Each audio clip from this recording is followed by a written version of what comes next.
குதிரை ஏத்துவான். ஆமா அது மாதிரி ஓரமா ஒரு இடத்துல நிப்பாட்டுங்க. ஒரு இடத்துல நிப்பாட்டினா பார்க்கலாம். எல்லாரும் கொடை வேற பிடிச்சி வெயில்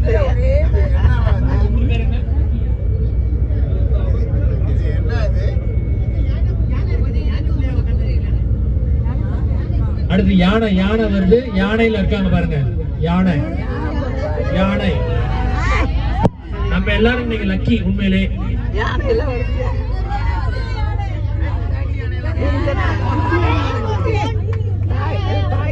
ஓரமா நின்று எல்லாரும் நல்லா போட்டோ எடுத்துக்கலாம். வெயிட் பண்ணுங்க.